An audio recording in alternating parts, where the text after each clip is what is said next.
I mean, Yeah, taking on not getting enough sleep, and taking on too many things Sure. right off the bat. Okay. And just to sort of clarify that, I think it's okay when you go to the club fair to say, I want to learn about these 17 different clubs and I'll get on their mailing list, but don't stay involved in 17 clubs. You know, pare it down. Say, okay, I've gotten the emails from these 17 clubs and the only 3 of them sound like things I really want to do. So it's okay to be interested in a lot, but then you have to recognize there are limits, and then you can't do 17 clubs and athletics and you'll have more than one semester to do things in too. So yes, so I guess that's another mistake, is not paring down, but take a big bite, but then one big bite, and then sort of figure out the little bits you want from there. also, assuming that you're the only one who doesn't understand or doesn't know how to do this or is struggling, because frankly, the thing that worries me the most is what you tell each other, because from the evidence of my office and faculty that I talk to and other people, you know, there's a lot of you who are struggling and you just don't want other people to know. We're happy to keep that quiet, but just recognize lots of people are having a hard time at some point. And it's just, ask the question, try to get some help if there's an issue. Or if you're bored or you don't like something, it's okay to tell somebody that, so maybe they can point you in a different direction or explain how it could be done differently. Speak up. Yeah.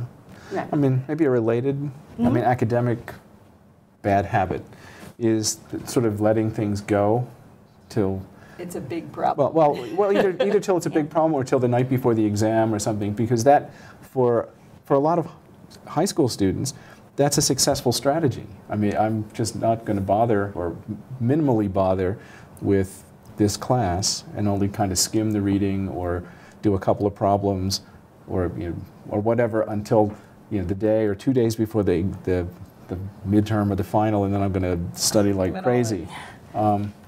That tends not to work here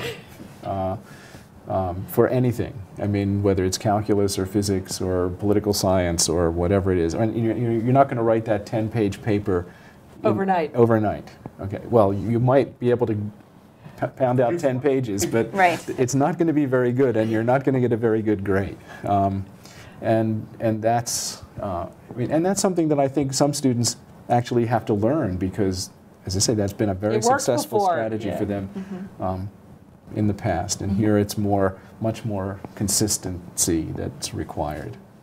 And I think even though you've said it before, it's one of the mistakes that freshmen are tempted to make is not reaching out, sort of becoming an ostrich when these sorts of things happen, being embarrassed, feeling perfectionistic or ashamed that they're not, getting all A's the way they might have in high school. And it's okay. There are many people all over campus struggling with this, and you should tell your sons and daughters to come and talk to us. That's fine. We can help them find supports and resources to help them, in their classrooms or managing anxiety or whatever it is. But it's the impulse to isolate and run away from the problem that's probably the biggest mistake. Yeah. No, and it happened. See somebody in the college office, see somebody, a faculty member or a house dean who's living in right. And we're there, the house staff, the GAs, the RAs, the faculty, the house dean, we're there 24/7. So when that panic attack comes and your student is calling you and saying, I don't know what to do, and it's 3 in the morning and I can't figure out what to do, there's an RA or a GA who's on duty, who's there, who you can go to and say, I don't know what to do, and maybe we can't solve the problem in that very moment, but we can help your student go to bed and get some rest and figure out what to do in the morning when everybody's a little bit saner.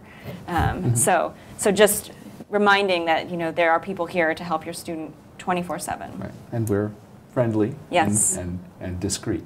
Exactly. Yeah, no, and we've seen a lot. Yeah. So your student probably isn't coming to us with some brand new thing that we've never seen before, so they shouldn't be embarrassed. Once a year we hear one that we've never really?